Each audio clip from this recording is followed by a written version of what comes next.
sensors picking up a faint human signal from a broken-down Earth ship that looked like it had been hit by an asteroid and cooked in radiation for over 40 hours. Captain Rena of the Veruan medical cruiser ordered the crew to prepare for rescue protocol, even though everyone believed no one could still be alive inside that wrecked steel coffin. When they finally boarded the ship, the first thing they noticed was the heat not from engines, but from something else. The walls were scorched wires hung like vines and metal had melted into unnatural shapes. One of the crew whispered that it looked like the inside of a furnace, but what froze them all in place was the body slumped near the door. It was moving, not just twitching, it was breathing, and its chest rose and fell slowly, steadily, as if the man had just taken a nap inside.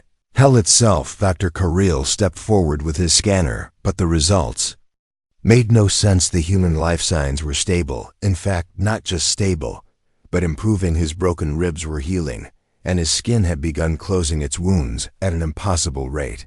Kirill turned to the captain and whispered, "Something is wrong, very, very wrong." They moved deeper into the ship and found 2 more humans alive, both showing signs of internal damage, but still functioning as if their bodies were ignoring the laws of biology. The radiation levels here should have cooked every organ and broken down DNA into mush, but these humans were resisting it, adapting to it. One of them even smiled and tried to stand as the aliens approached, asking if they had brought coffee. The crew stared in disbelief. One medic dropped his scanner and backed away, his voice shaking, as he said, "This is not natural. This is some kind of abomination. No creature should survive this, not even humans, Captain." Rena decided to evacuate the survivors and study them more closely back on the Veruan ship. But whispers were already spreading through the crew, words like monsters and cursed and evolution. Gone wrong. Back in the medical bay, Dr. Kirill examined the first human, who was still unconscious, strapped to the bed with reinforced bindings. His vitals showed something disturbing. His blood had thickened slightly, but not dangerously. Instead, it was carrying more oxygen than any known humanoid species. His bones were denser than expected, and his heart rate was slow but powerful, like the rhythm of a predator at rest. Kirill stared at the data, shaking his head and muttering, "How can this be? What the hell is wrong with human biology?" Later that cycle, the human stirred and opened his eyes. His pupils narrowed, adjusting quickly to the sterile light. His first words were not, "Who are you?" or "Where am I?" but "Where's the rest of my crew?" Kirill answered calmly, "They are stable. They are safe. We found you all inside the wreckage. You should not be alive, human. The radiation levels were beyond lethal. Your ship was torn apart. What happened?" The human tried to sit up, but the straps held him. His voice was hoarse but steady. "We were hit by something. I do not know what. We sealed the reactor, tried to vent the heat. Something exploded, and after that, I blacked out." Kirill leaned closer. "Your injuries were extreme, yet your recovery is nearly complete. Your cells are regenerating faster than anything we have studied. How is that possible?" Human laughed a dry, tired laugh. "I do not know, Doc. Maybe we are just built different." But Kirill did not laugh. He turned to the other medics and gestured to keep running tests. Privately, he began recording a voice memo. Subject: one male human, exhibits impossible biological traits, rapid healing increased, cellular repair tolerance to extreme radiation, possible mutation or unknown evolutionary trait. This may change everything we know about human physiology. In the hallway outside the medical bay, 2 junior crew members whispered to each other. They said one of the humans was awake and talking and smiling. After surviving that much damage, one of them asked, "Do you think humans are evolving into something else? Something not bound by normal life and death?" The other replied, "Maybe they always were, and we just never saw it." Captain Rena watched the footage of the wreckage again, her face unreadable as the screen replayed the moment they entered the broken ship and found those bodies moving, breathing, healing. She paused the footage and stared at the human face frozen on the screen, not afraid, not desperate, just determined. She whispered to herself, "Something is wrong with human biology, or maybe something is very, very right." The test subject, the human who had awakened, lay on the cold metal, That inside the alien medical ship, his muscles twitched as he slowly opened his eyes. The bright lights made him wince, but his mind was sharp despite the confusion. He looked around at the strange creatures wearing white coats and holding strange devices. Their faces showed both curiosity and fear, but the human only felt anger and pain. He tried to sit up, but strong restraints held his arms and legs. He pushed hard against them, but they did not budge. The young alien doctor who had been assigned to watch him stepped closer. Her name was Lyra. She studied his eyes, trying to find a way to calm him. She spoke slowly so he could understand. "We mean no harm. You are safe here. We want to help." The human snarled. "You broke into my ship. You took me away from my people. I do not trust you. I want to go home." His voice was rough but full of fire. Lyra hesitated, but did not give up. She nodded to the guards, who relaxed a little but stayed close. She said, "We will help you recover, then we will send you home." Over the next hours, the human lay still while the alien doctors ran many tests. His body amazed them every time. His wounds closed quickly. His bones knitted themselves. His strength returned faster than any creature they had seen. Lyra watched his chest rise and fall. His heart beat strong and steady. He did not look sick or weak yet. The human did not talk much. He stared at the walls or at the ceiling. He muttered words, sometimes in his own language, sometimes in broken alien speech. Other aliens whispered among themselves, "What is wrong with this human? How can he survive so much pain and damage without breaking one?" Night, while the ship orbited a dying star, the human suddenly sat up. He broke free of his restraints with a speed no one expected. The guards rushed to hold him, but he dodged and pushed past them. He ran through the halls, smashing doors and yelling in a voice full of rage and fear. Lyra followed quietly, trying to talk to him. She said, "Calm down. Please, we want to help. You are safe here." But the human stopped and turned. He looked at her with eyes full of fire and said, "You do not understand. My body is not like yours. It does not work like it should. I hurt, but I heal. I bleed, but I do not die. I am trapped in this shell that fights itself. I do not know if I am human anymore." Lyra was shocked. She had never heard anyone speak like this before. She reached out her hand, but he stepped back, still angry, still confused. She said, "I want to understand. Maybe we can find answers together." The human hesitated, then slowly he nodded. His breathing slowed, and his eyes lost some of their wildness, but the fear was still there. He looked around the ship and whispered, "What happened to me? What happened to my crew? Are they like me?" Lyra took him to the medical lab where the other humans were kept. They looked weak but alive, their skin pale but healing. She told him, "They are stable. They will recover like youth." Humans sat beside them and touched the hand of one of the crew members. She smiled weakly at him and said, "You are alive. You are different. But maybe different means stronger." Lyra studied the human more. Each test showed strange results. His blood cells were denser. His DNA showed signs of rapid mutation. His body was adapting in real time. The older alien scientists argued that this could be dangerous or miraculous. Some thought he should be isolated. Others wanted to study him more closely. One night, Lyra sat alone with the human. She told him stories of other creatures who had changed over time. Some had evolved to survive in harsh places. Some had grown new abilities, but humans were different. She said humans change when they have to, when they are pushed to the edge. The human looked at her and said, "Maybe that is what is wrong with me. Maybe I was pushed too far. Maybe my body is fighting back. But what will happen if it wins?" Lyra smiled softly and said, "Then maybe you are the next step in your species. Maybe you are what comes after survival." The human looked out the window at the stars and said, "Or maybe I am a monster waiting to break free." As the alien ship continued its journey deeper into space, the human lay back down, but his mind was racing. Questions filled his thoughts. Who am I now? What will I become? Can I ever go home again? The crew of the medical ship prepared for what was next. The tests, the studies, the unknown future of a human who was not like any other before them.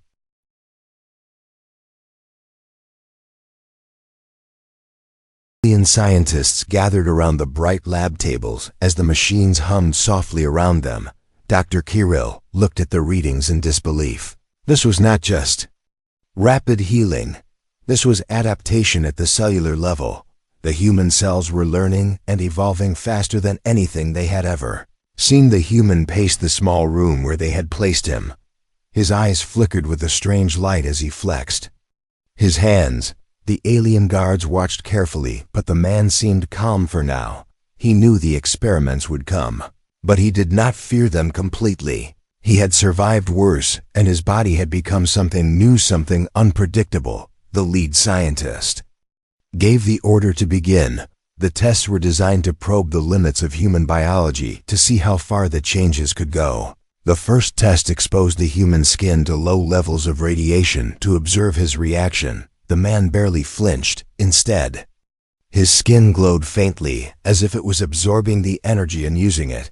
The scientists gasped and quickly recorded the results. Next, they tried to analyze his muscle strength.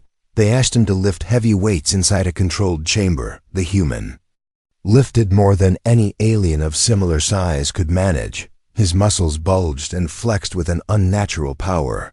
The young Dr. Lyra watched with wide eyes. She saw something inside him, not just strength, but a wildness, a spark that made him different. As the tests continued, the human started showing signs of resistance. He would not always cooperate. Sometimes he stayed still and silent, but when asked to move or react, he would surprise everyone, breaking small parts of the restraints or dodging the tests. The aliens began to worry. Was this a being that could outsmart them? One evening, after a long day of tests, the human sat quietly in his cell. The scars on his body were fading, and new patterns of skin seemed to shimmer under the light. Lyra came close to him and spoke softly.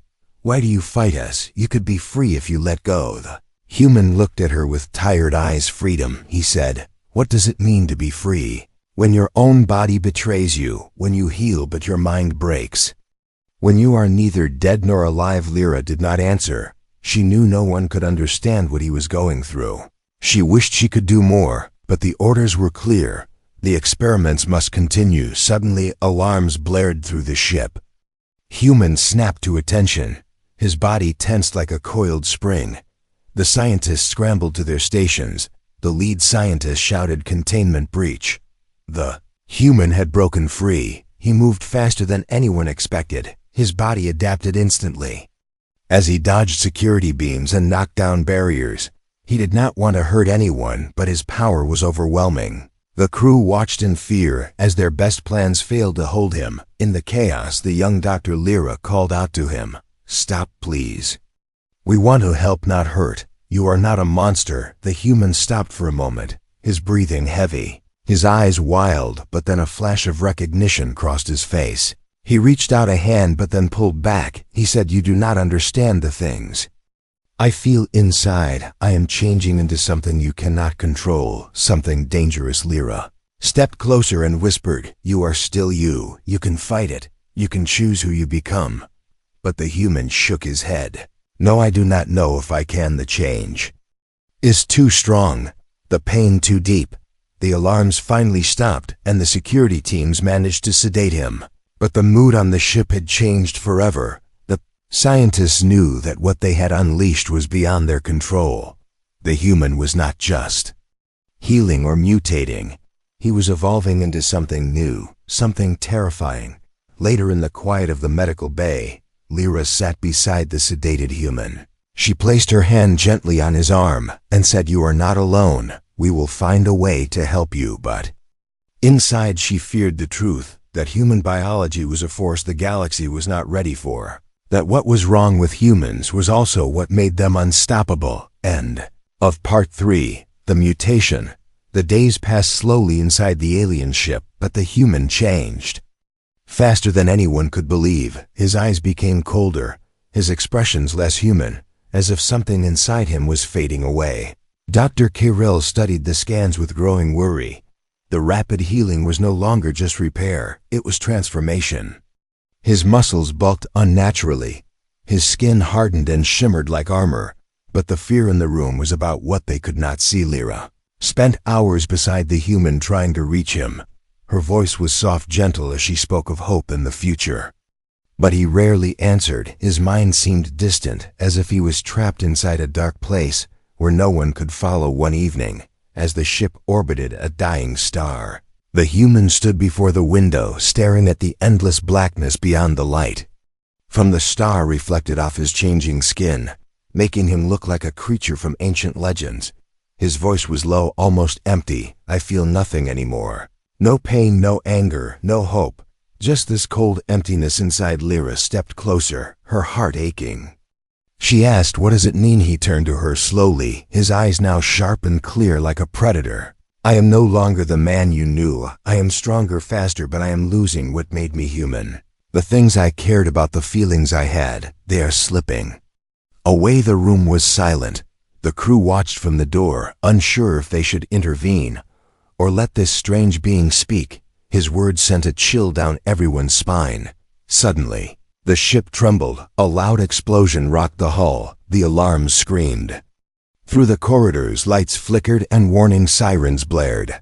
The human reacted instantly, his body moving with speed and power no one could match. He ran toward the source of the blast, his steps shaking the floor beneath him. Lyra followed, as best she could, but even she struggled to keep up. When they reached the engine room, the sight was terrifying. Flames danced around the control panels, and thick smoke filled the air. The crew was trapped behind locked doors. The human placed his hand on the door. It glowed and shimmered as if his body was emitting energy.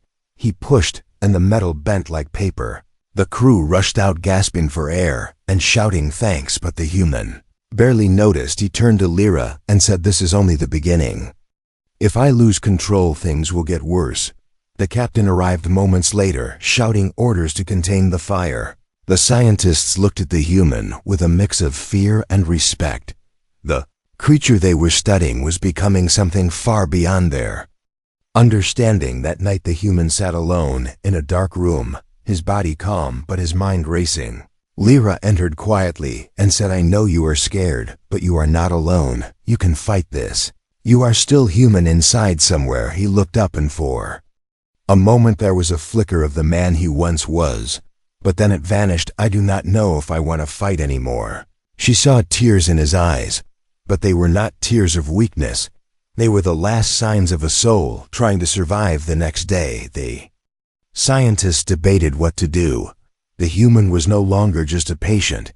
He was becoming a new form of life, something dangerous, unpredictable. They considered isolation, but feared what might happen if he broke free again. Lyra argued for understanding. She said humans change when pushed to their limits. They survive by becoming what they must. She believed in the human because she saw a spark no one else did. But the lead scientist shook his head. "Humans are a threat. We do not know what this change will bring. We must be ready." As the ship moved through space, the human lay in his chamber, his body slowly shifting with strange patterns of light and dark spreading across his skin. The fear of losing himself battled with the power growing inside him. He whispered to the stars outside, "What am I becoming? Am I still the man I was, or something new, something no one can stop?" Crew watched and waited, knowing that soon the answer would come, but no one could guess if it would be salvation or destruction. The truth, the alien ship was quiet except for the soft hum of machines and the occasional beep of monitors. The human lay in a specially designed chamber, surrounded by scanners and monitors. His body glowed faintly beneath the surface as strange patterns moved across his skin. The lead scientist, Dr. Varric, stood before the gathered crew and began to speak, his voice heavy with worry and wonder. He told them a secret long kept hidden from most of their kind, a theory about humans. That few believed. Humans do not simply evolve by chance or time, but by pain, trauma, and fear. Their bodies are designed to react to suffering by becoming stronger, faster, and harder to kill. But this strength comes at a cost. It changes them in ways that may be terrifying. The crew listened in silence as Varric explained that humans faced constant threats in their history. Wars, disasters, and betrayals had shaped their evolution, forcing them to survive beyond limits.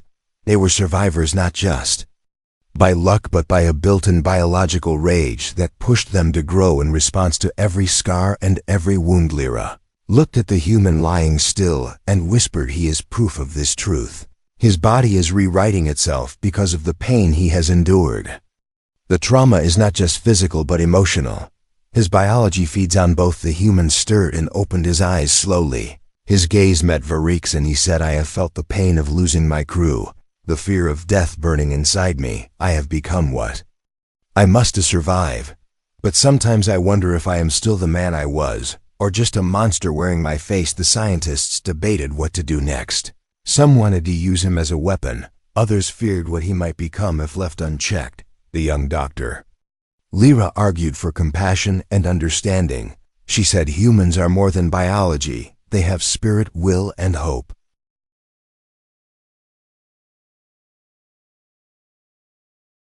What do you report when you have seen a creature who can heal any wound, survive any poison, and grow stronger from every fear? She asked herself, is this the future of humanity or a warning for the galaxy? Meanwhile, the human prepared for what he knew was coming.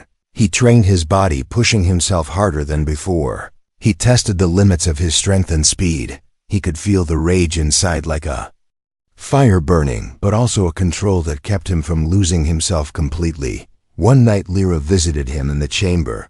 She sat beside him and said, "The galaxy may fear you, but I see something different. I see a survivor, a fighter who has the chance to change what it means to be human." He smiled faintly and said, "Maybe one day they will understand. Maybe one day I will understand myself. But for now I must face what I have become." As the ship moved through the stars, the crew prepared for what could be a new era of human evolution, or a disaster waiting to happen. The truth about human biology was no longer a mystery. It was a challenge, a force that might change everything in the galaxy forever. The escape. The night was silent on the alien ship. But inside, the human was restless. His body pulsed with power that no cage could hold. The restraints no longer felt like walls, but like challenges waiting to be broken. He stared at the ceiling, as if looking for an answer somewhere beyond the metal. And light suddenly, with a sudden burst of strength, he broke free from his bindings. The guards rushed in, but he moved faster than their eyes could follow. His steps echoed through the corridors like thunder. The ship trembled under his power as he ran past shocked faces and scattered equipment. He did not want to hurt anyone, but his freedom was a force that could not be stopped. He reached the control room and looked out at the stars beyond. The vast emptiness called to him like a promise, like a chance to find himself again. Lyra appeared behind him, her voice calm and steady. "I am coming with you. You do not have to face this alone." Human turned and nodded for the first time in a long while. He felt a strange warmth in that moment, a flicker of hope that maybe not all was lost. Together, they boarded a small escape pod and launched into the void. The ship behind them began to alert and prepare to follow, but the human had already planned his path through the stars. He charted a course to a place he had heard of, a hidden world where humans survived against all odds. Days passed as the pod glided through the darkness. Lyra learned more about the human as they shared stories, memories, and fears. She saw the man beneath the mutation, the soul fighting to stay alive. When they finally approached the hidden world, it was unlike anything she had imagined. A shattered planet scarred by war, but filled with life below the surface. Humans lived underground in secret colonies, surviving in harsh tunnels and forgotten cities. The human's eyes shone with recognition and something like pride. He said, "This is home now. This is where I belong." Lyra looked around at the people emerging cautiously from the shadows. Their faces showed strength, determination, and the same strange resilience she had seen in the human aboard the ship.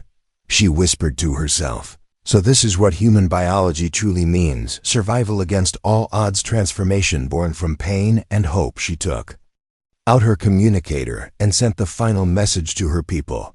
"The galaxy needs to know the human body is not weak. It is a force of nature, a living weapon shaped by suffering and willpower. The future is uncertain, but one thing is clear: humans are not to be underestimated." As the sun set behind the broken mountains, The human stood tall among his people. His journey was far from over, but for the first time in a long time, he felt something new: freedom, not just from chains, but from fear. And doubt. The stars above twinkled silently, like witnesses to a story that was still being written. A story of the revelation, the young alien doctor. Lyra walked carefully through the hidden tunnels of the shattered planet. The air was thick with dust and silence, but also a strange pulse of life around her. She saw humans moving quietly, strong faces, marked by hardship but filled with hope. They lived not in cities, but in underground sanctuaries, where light was rare, but survival was certain. She finally met the leader of the colony, an old man with eyes full of stories. He spoke slowly, telling her how the humans had been driven underground by war and destruction, but had not only survived, they had changed. Their bodies had grown tougher, their minds sharper, and their hearts stronger. He said, "We are the living proof that human biology is a force shaped by every scar, every battle, every loss." Lyra thought of the man she had known on the ship, the human who had become a legend of change and power. She realized that his journey was only the beginning, that human biology was not broken or wrong, but a mystery to be understood, a power to be respected. She took out her device and began recording her final report, her voice steady and sure as she spoke the words that would change the galaxy forever. The humans are not weak. They are not victims. They are warriors, survivors, and transformers. Their biology is a weapon and a shield of flame that burns brighter with every challenge. They are a force that will shape the future of life among the stars. As she looked up from her device, the sky above, the broken planet glowed with distant stars, the same stars that had witnessed pain, hope, and the unstoppable will to live. She smiled, knowing that the story of humans was far from over, but the truth was clear: human biology is terrifying, not because of what it is, but because of what it can become. The galaxy may never be safe again. The silence of space held a new meaning now. The human stood at the edge of a new beginning. His body was no longer just flesh and bone, but a living story of survival and change. The stars whispered secrets of battles fought and victories won. Deep inside his veins flowed the power of countless scars and the strength born from endless struggle around him. The galaxy watched with wary eyes, unsure if this was a miracle or a warning. The man breathed deeply, feeling the weight of his past and the promise of his future. His heart beat steady, like a drum calling him forward into the unknown. He was not the man he once was, nor the monster some feared. He was something beyond simple words, a force shaped by pain, hope, and the fierce will to live. The universe would have to learn to reckon with this new power, this terrifying beauty called human biology. As he turned from the stars, his eyes shone with quiet fire, ready to face whatever came next. The journey had changed him, but it had also freed him. He carried with him the story of survival and the promise that no matter the darkness, humans would always find a way to rise. And so the tale ends, but also begins a legend of life that refuses to be broken, and a future that no one can predict, but all will watch in awe the end.